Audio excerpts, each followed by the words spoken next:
92-ാം സങ്കീർത്തനം വായിക്കാം. അതിൻ്റെ 10 മുതലുള്ള വാക്യം നമുക്ക് ഒരുമിച്ച് ചേർന്ന് വായിക്കാം. Psalm 92.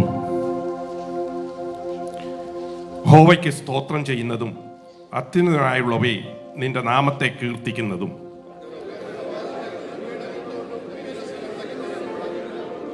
രാവിലെ നിന്റെ ദയയെയും രാത്രിതോറും നിന്റെ വിശ്വസ്തതയെയും വർണ്ണിക്കുന്നത് നല്ലത്.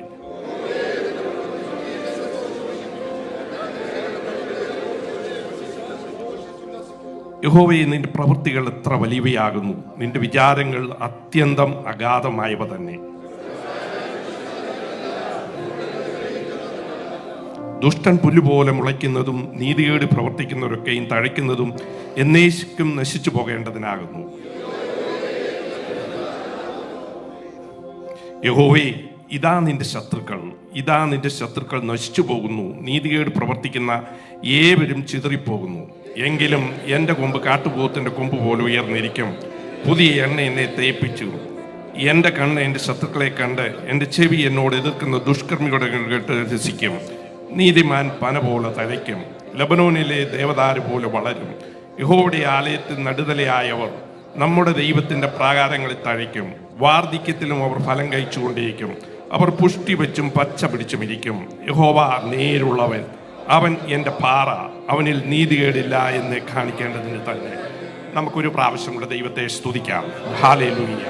Praise the Lord, praise the Lord, praise the Lord, praise the Lord, praise the Lord, praise the Lord. You may be seated. എല്ലാവർക്കും ഇരിക്കാം. ആരാധനയ്ക്കായി കടന്നു വന്നിരിക്കുന്ന എല്ലാ ദൈവജനങ്ങൾക്കും, ഇവിടെ കൂടി വന്നിരിക്കുന്ന എല്ലാ ദൈവദാസന്മാർക്കും, ഞങ്ങളെ ഓൺലൈനിൽ വാച്ച് ചെയ്യുന്ന പ്രിയപ്പെട്ടവർക്കും കർത്താവായ യേശു ക്രിസ്തുവിൻ്റെ നാമത്തിൽ വന്ദനം. കർത്താവിൻ്റെ സന്നിധാനത്തിൽ കടന്നു വന്ന് അവനെ ആരാധിക്കുന്നത് മറ്റുള്ള ഏത് സമയത്തേക്കാൾ നല്ലതാണെന്ന് തിയറി കൊണ്ട് നാം പറയും.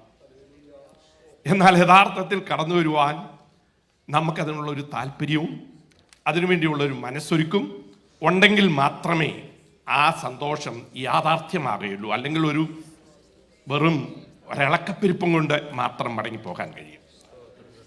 ഇന്ന് രാവിലെ നമുക്ക് 8:30 സഭായോഗം പറഞ്ഞിരിക്കുന്നത്. അതൊരിച്ചിരി നേരത്തെയാണെന്ന് പലരും എന്നോട് കംപ്ലൈൻറ്റ് ചെയ്തു. നമ്മൾ എയർപോർട്ടിൽ 4 മണിക്ക് പോകാറുണ്ടില്ലേ? ഞാൻ കാണുന്നത് മിക്ക പേരും ഉപദേശിമാരെ ചീപ്പാണ് അതിരാവിലെ പോകുന്നതിന്. അപ്പോൾ അതിനുവേണ്ടി എന്ത് ചെയ്യും? 2 മണിക്ക് ഇവിടെ നിന്ന് എഴുന്നേറ്റ് പോയിട്ടുണ്ട് ഞാൻ. ഒരു കംപ്ലൈൻറ്റും ഇല്ല. വണ്ടി പാർക്ക് ചെയ്യണം, അത് കഴിഞ്ഞിട്ട് എയർപോർട്ടിൽ പോകണം. പക്ഷെ ദൈവത്തിൻ്റെ സന്നിധാനത്തിൽ വരുമ്പോൾ എന്തുകൊണ്ട് ആ ചിന്തയില്ലാത്തതെന്നറിയാമോ? ഈ സങ്കീർത്തനത്തിൽ പറഞ്ഞിട്ടുണ്ട്. ഈ സങ്കീർത്തനത്തിൽ ആരാണ് എഴുതിയതെന്ന് അറിയത്തില്ല. പക്ഷേ ദൈവത്തിൻ്റെ മഹാത്മ്യം കാണുകയും കേൾക്കുകയും അതിനൊപ്പം സ്തുതിച്ച ഒരു ദൈവ മനുഷ്യനാണ് ഇത് എഴുതിയത്. ഇവിടെ 3 ക്യാരക്ടേഴ്സിനെയാണ് കാണുന്നത്. ഒന്ന്, ഉന്നതനായ ദൈവം.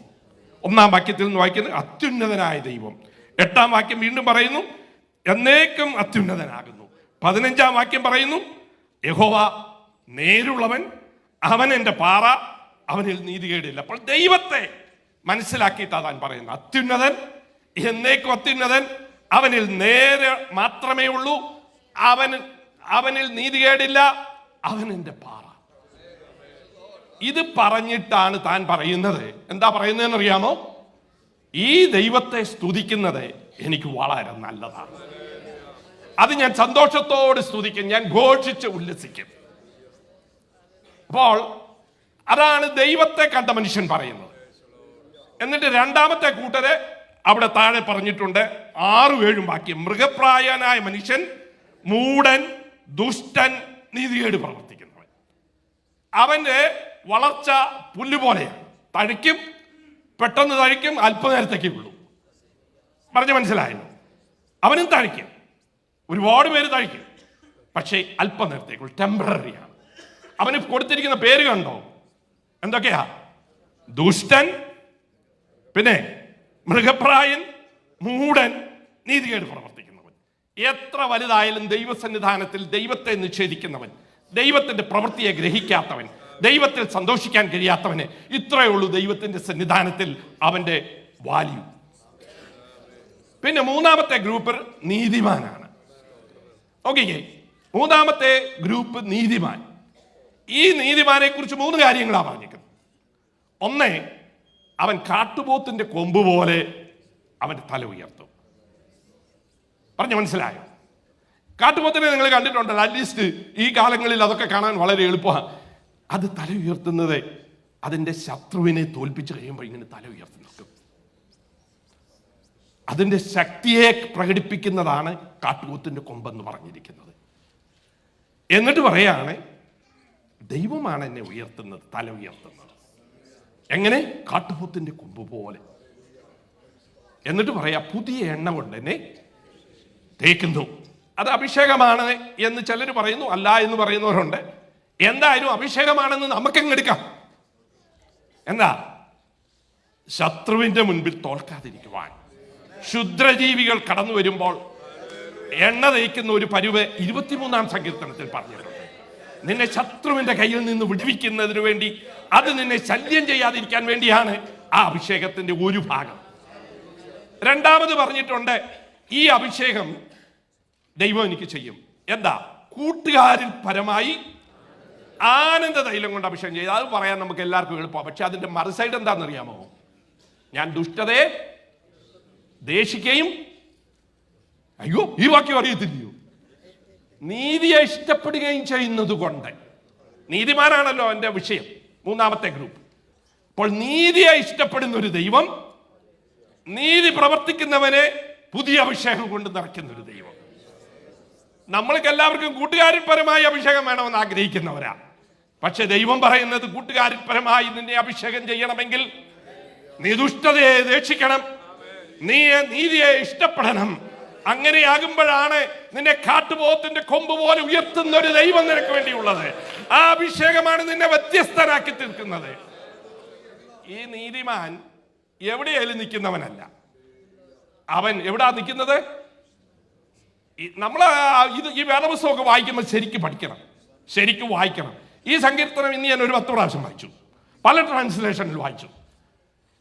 ഞാൻ കുറേ നേരം പ്രാർത്ഥിച്ചു. സന്തോഷത്തോട് പ്രാർത്ഥിക്കണമെന്നല്ലേ പറഞ്ഞു. ഞാൻ നിങ്ങളോട് ചോദിക്കട്ടെ, നിങ്ങളെ 1000 സ്തോത്രം പറഞ്ഞ എത്ര പേരുണ്ട്? കൈയൊന്നും വെക്കണ്ട കേട്ടോ. ഇന്ന് രാവിലെ എഴുന്നേറ്റ് പ്രാർത്ഥിക്കുന്നതല്ല എൻ്റെ വിഷയം, സ്തോത്രം പറയുന്ന, ദൈവത്തെ സ്തുതിക്കുന്ന, നന്ദിയുള്ളവരായിരിക്കാൻ. അതിന്റെ എന്തിനാ നന്ദിയുള്ളതെന്ന് ഇവിടെ പറഞ്ഞിട്ടുണ്ട്. അവന്റെ ദയയും അവന്റെ വിശ്വസ്തതയും അവന്റെ മഹാപ്രവൃത്തിയും. അത് വലിയ പ്രവൃത്തിയാണ് ദൈവത്തിന്റെ പ്രവൃത്തി. അവന്റെ വിശ്വസ്തത രാവിലെയും വൈകിട്ടുമെന്നാണ് ഇവിടെ പറഞ്ഞിരിക്കുന്നത്. പക്ഷേ എബ്രായ ഭാഗം നിങ്ങൾ പഠിച്ചു നോക്കിയാൽ അങ്ങനെയല്ല എഴുതിയിരിക്കുന്നത്. ഇടവിടാതെ സ്തോത്രം ചെയ്യുന്നവൻ, എപ്പോഴും നന്ദി കരയറ്റുന്നവൻ, ദൈവത്തിന്റെ പ്രവൃത്തിയെ കുറിച്ച് ഗ്രഹിക്കുന്നവൻ, ദൈവത്തിന്റെ അത്ഭുത ചിന്തകളെ കുറിച്ച് ഗ്രഹിക്കുന്ന വ്യക്തിയാണ് ആര്? ഈ നീതിമാൻ. അതിന്റെ കാരണം എന്താ? അവിടെ പറഞ്ഞിട്ടുണ്ട്, അവൻ യഹോവയുടെ ആലയത്തിൽ നടുതലയായവർ. അവിടെ ഇവിടെയുമുള്ള അല്ല, അവിടെ ഇവിടെ നടന്നിട്ട് നമുക്ക് ഞാൻ ആരെയും കുറ്റം പറയുന്നതല്ല. ഇന്നലെ ഞാൻ ഇവിടെ മീറ്റിംഗ് നടന്നു. നിങ്ങൾ ഇവിടെ വന്നില്ലെന്നിരിക്കട്ടെ, നിങ്ങൾ ആ സമയത്ത് പ്രാർത്ഥിച്ച എത്ര പേരുണ്ട്? ഈ മീറ്റിംഗ് ഇഷ്ടമല്ല, പോട്ടെ, കൂട്ടായ്മയൊന്നും ഇഷ്ടമല്ല. പക്ഷെ എത്ര നേരം ഇരുന്ന് പ്രാർത്ഥിച്ചു? എവിടെ വസിക്കുന്നവരാ? അവിടെ നോക്കേ, എൻ്റെ മുഖത്ത് നോക്കിയില്ലെങ്കിലും കുഴപ്പമില്ല, അവിടെ ഒന്ന് നോക്കി. എവിടാ പാർക്കുന്നവരെ? ആലയത്തിൽ. ആലയത്തിൽ ഒരു വൃക്ഷം കാണാറില്ല, ഞാൻ കണ്ടിട്ടില്ലെങ്കിലും. ഉണ്ടോ? ഇങ്ങനെ ചില പൂകളൊക്കെ നമ്മൾ കൊണ്ടുവെക്കാറുണ്ട്. പക്ഷേ ദൈവം നിന്നെ നടുന്നത് ആലയത്തിലാണ്. ദൈവ ഗ്രഹത്തിൽ ശോഭിക്കാൻ അവിടെയാണ് നിന്നെ കുറിച്ച് ആവശ്യം. ആലയം. പിന്നെന്താ പറഞ്ഞിരിക്കുന്നത്? അവന്റെ പ്രാഹാരങ്ങളിൽ. അവിടെ ഇവിടെയും വളരുന്ന വൃക്ഷമല്ല നീതിമാൻ. ദൈവത്തിന്റെ ആലയത്തിൽ വസിക്കുന്നവൻ, ദൈവത്തിന്റെ പ്രാഹാരങ്ങളിൽ ജീവിക്കുന്നവൻ, അവന്റെ ആലയത്തിൽ വസിക്കുന്നവരെ നിത്യം സ്തുതിച്ചുകൊണ്ടിരിക്കുന്നു. വേറൊരു സങ്കീർത്തനക്കാരൻ പറഞ്ഞിരിക്കുന്നു, അവനാണ് ഭാഗ്യവാൻ, കാരണം അവൻ ദൈവത്തെ അറിഞ്ഞവനാണ്, ദൈവത്തിന്റെ അത്ഭുത പ്രവൃത്തിയെ അനുഭവിച്ചവനാണ്. അവന് സ്തുതിക്കാതിരിക്കാൻ കഴിയില്ല. അവൻ സന്തോഷത്തോടെ സ്തുതിക്കുന്നവനാണ്. അവന് രാവിലെ എന്നില്ല, അവന് കൂട്ടായ്മകളെ അവന് ഇഷ്ടമുണ്ടാകും. കാരണം അത് ദൈവത്തോടും ദൈവജനത്തോടുമുള്ള കൂട്ടായ്മയാണ്. പ്രിയമുള്ളവരെ, നമ്മളൊക്കെ ഈ കൂടി വരുമ്പോൾ കുറെ സ്തോത്രമൊക്കെ പറയുന്നവരാണ്. പക്ഷെ ആത്മാർത്ഥമായി, അടുത്ത വാചകം എൻ്റെ പ്രശ്നം, അവർ വാർദ്ധക്യത്തിലും ഫലം കായ്ക്കും. അല്ലാതെ വാർദ്ധക്യത്തിൽ ഫലം കായ്ക്കുന്നതല്ല. വാർദ്ധക്യത്തിൽ ഫലം കായ്ക്കുന്നതിന്റെ ഒരു വലിയ അത്ഭുതമാണ്. നമുക്കറിയാം, അബ്രഹാമിന് 100 വയസ്സായപ്പോ അയ്യോ ആകെ ചിരിയാ, അയ്യോ ഇതുവല്ലോ സംഭവിക്കുമെന്നാ. അപ്പൊ വാർദ്ധക്യത്തിൽ ഫലം കായ്ക്കുക എന്ന് പറഞ്ഞ ഒരു അത്ഭുതമാണ്. സക്കറിയാവിനോട് പറഞ്ഞപ്പോൾ വിശ്വസിച്ചേ ഇല്ല. ഓരോ പിള്ളേരേ ഉണ്ടായുള്ളൂ. അത് ഒരു പിള്ളേരുടെ കാര്യമാണ്. പക്ഷെ നിങ്ങൾ യോബിനെ ഒന്ന് നോക്കിക്കേ, 10 പിള്ളേര്. അതിന് ആ ദേശത്തെ സുന്ദരിമാരെന്നാ പറഞ്ഞിരിക്കുന്നത്. നോക്കൂ, ദൈവം ആരാണെന്നാണ്, ദൈവത്തിന്റെ പ്രവൃത്തി. നീ എവിടെ വസിക്കണം? ആലയത്തിൽ വസിക്കണം, ദൈവ സാന്നിധ്യത്തിൽ വസിക്കണം, ദൈവത്താൽ നടപ്പെടണം. അങ്ങനെയാകുന്ന ഉടനെ എന്താ 1-ാം സങ്കീർത്തനക്കാരൻ പറയുന്നത്, സന്തോഷിച്ചു ദൈവോധനം വായിക്കുമെന്ന. ഇവിടെ പറഞ്ഞിരിക്കുന്നത് ഞാൻ ദൈവത്തെ സ്തുതിച്ച് സന്തോഷിക്കുമെന്നാണ്. ഓക്കെ, അപ്പം ദൈവവും ദൈവവിഷയവും ദൈവവചനത്തോടും സന്തോഷം ഉണ്ടായിരിക്കണം. അല്ലാതെ നീ നീതിമാനാണെന്നോ പെന്തക്കോസ്തുകാരനാണെന്നോ രാവിലെ തുടങ്ങി വൈകുന്നേരം വരെ അന്യഭാഷ പറഞ്ഞുകൊണ്ടോ ഞാൻ കാണാറില്ല. അതിന് വലിയ അർത്ഥം കൊടുക്കണമെങ്കിൽ ഈ ഫലം ഉണ്ടാകണം. കാരണം ആത്മാവിന്റെ ഫലം ഉണ്ടായാലല്ലേ കർത്താവ് മനസ്സിലാക്കിയുള്ളൂ. നിങ്ങൾ കർത്താവിനെ നോക്കേ, വഴിമാറിപ്പോകുന്നവനാണ്. എന്തിന്? ഒരു 5 ഭർത്താക്കന്മാരെ ഉപേക്ഷിച്ച് സൊസൈറ്റിക്ക് വേണ്ടാത്തവനെ കാണാൻ ഒരു ലഗിയോനെ നോക്കിപ്പോകും. എവിടാന്നറിയാമോ?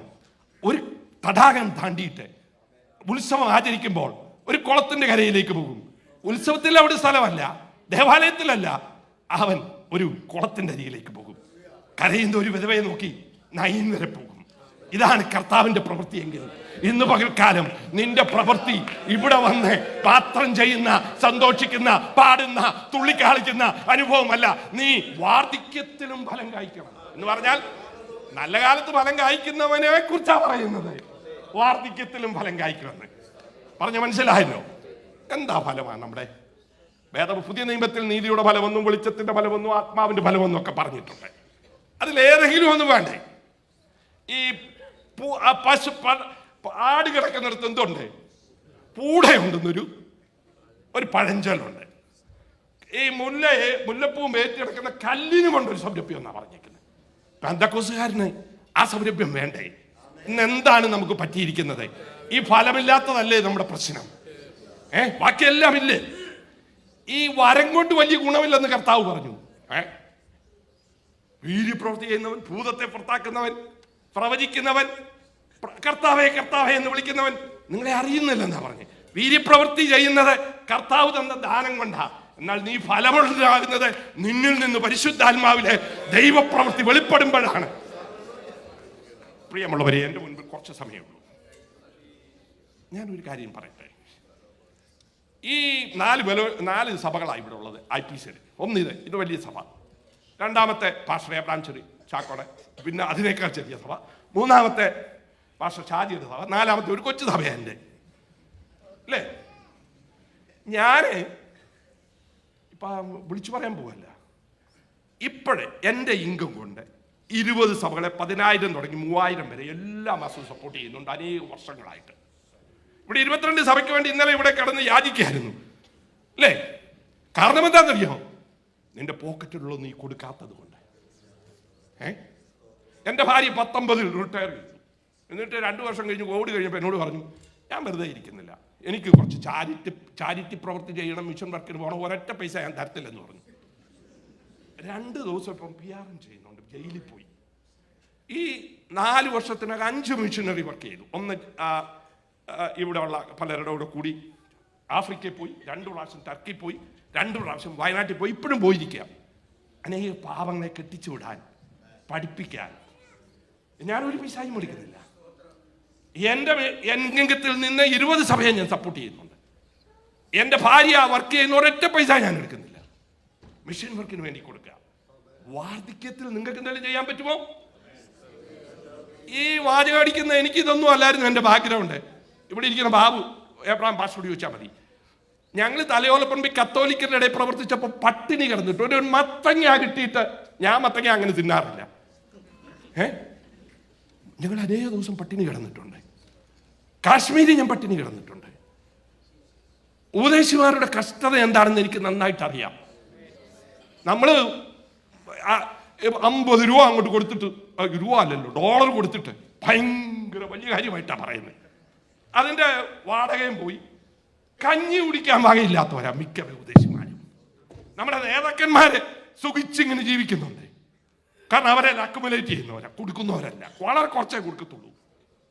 പ്രിയമുള്ളവരെ, ഈ വാർദ്ധക്യത്തിലും ഫലം കായ്ക്കണം. അതെങ്ങനെയാണെന്നറിയോ? അത് നിന്റെ അടുക്കൽ വാർദ്ധക്യത്തിൽ വരുമ്പോൾ ആശ്വാസമായിരിക്കണം.